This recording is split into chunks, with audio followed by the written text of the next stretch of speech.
B3, a gente está comprometido com 5 grupos de afinidade, né, com 5 pautas específicas agora, nesse momento, né, de novo. Acho que tem todo um trabalho evolutivo e muito provavelmente a gente vai evoluindo conforme a gente for avançando. Mas hoje a gente olha para gênero, para raça e etnia, para pessoas com deficiência, para gerações e para gênero e LGBT é mais comum, né?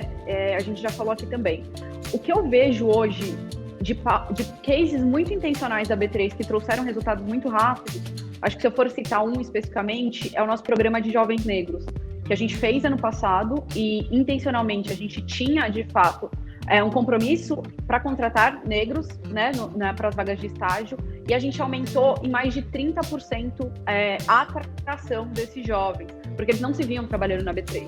Então, só a forma como a gente mudou o posicionamento e foi recrutar em outros lugares, a gente aumentou em 30%, né, a atração de jovens negros. Isso faz com que a gente tenha hoje 40% do nosso quadro de estagiários negros, né? Então, assim, como a gente vai atrás, atrai em diferentes locais, e a partir do momento, de novo, que eles estão aqui dentro, como eu desenvolvo eles, né? Então, assim, tem todo um cuidado para que eles tenham uma progressão de carreira. Legal, eles entraram na B3, eles se reconhecem aqui.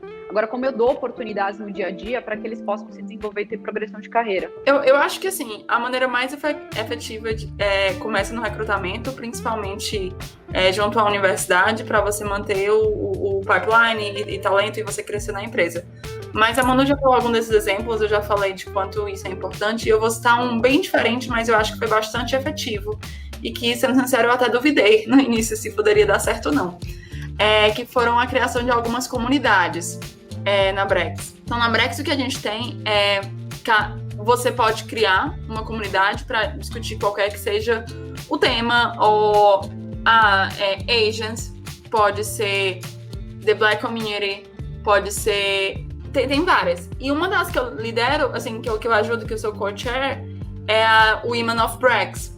E a gente tem mulheres na engenharia, tem várias, entendeu? Mas eu acho que, assim, ter essa ideia de comunidades e que a empresa dá... Você tem um critério muito mínimo de, assim, o que tipo de coisa você tem que criar para essa comunidade existir, mas você ter um budget específico para essa comunidade, você poder desenvolver eventos em paralelo, muito legal. E aí tem vários tipos de comunidade, tem de pessoas que vieram de baixa renda e cresceram, e aí que você incentiva a parte de informação financeira e como você cuida de finanças pessoais. Aí são os mais diversos grupos, mas como tem tantos grupos e cada grupo, assim, criando a sua agenda, eu acho que você cria uma certa sensibilidade aos temas e você abre para discussão, entendeu? Então você consegue estar bem mais próximo de certas pessoas que estão aquilo e aí viram pautas. Aí, assim, o que eu indico que empresas podem fazer? Ter gente da liderança nesses grupos específicos para impulsionar, para que eles tenham voz, etc. Mas eu acho que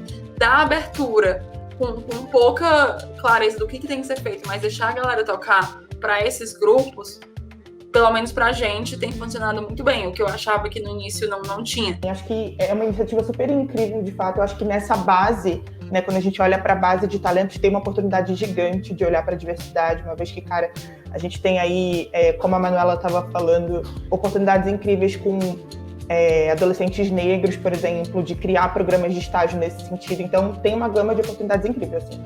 Uma coisa que eu acho muito bacana de fazer, pensando em introduzir de forma mais efetiva esses jovens, é, de fato, criar, por exemplo, programas de estágio, programas de trainee que sejam específicos olhando para um grupo subrepresentado, exatamente como a Manu fez.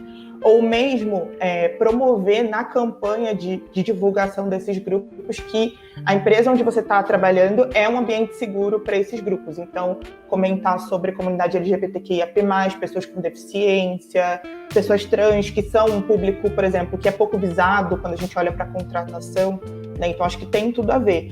E aí, cara, acho que tem oportunidade incrível assim, para a gente seguir com isso.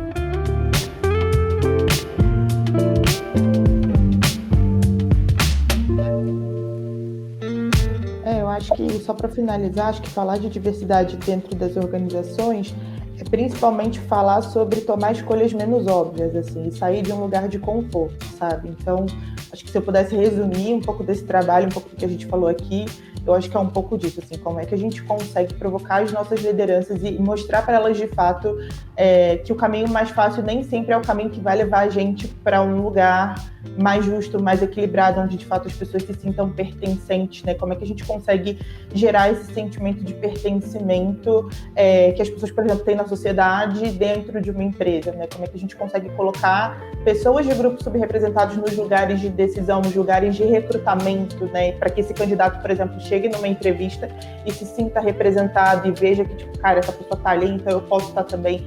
Esse movimento de representatividade, ele é muito poderoso, assim, uma vez que você coloca uma pessoa de um grupo minoritário num lugar de decisão onde ela serve de inspiração e de exemplo para as outras, isso transforma, assim, isso cria uma nova perspectiva que até então aquela pessoa poderia não ter.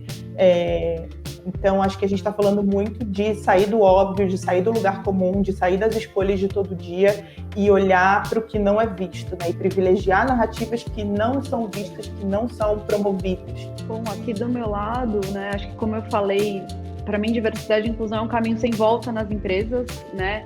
Acho que é o caminho certo, né? Ele gera resultado e acho que isso cada vez está mais evidente, né? A gente tem toda a pauta de ESG também que contempla diversidade e inclusão, mas o que eu vejo é que todo mundo precisa ser responsável por isso, sabe? Seja eu uma mulher numa posição de liderança, dando exemplo, abrindo portas para outras pessoas, outras diversidades, seja cada um no dia a dia pensando como pode impactar isso, né? E pode ser simplesmente aprender, né? Assim, eu falo muito disso aqui na B3, as pessoas têm muito medo dessa falta de diversidade e inclusão, né? As pessoas ainda têm receio de falar uma coisa errada, de... Gente, pergunta, não ofende, assim, eu vejo que perguntar e estudar é uma forma de você já ajudar, né? Assim, acho que a empatia realmente, ela é responsabilidade de todo mundo.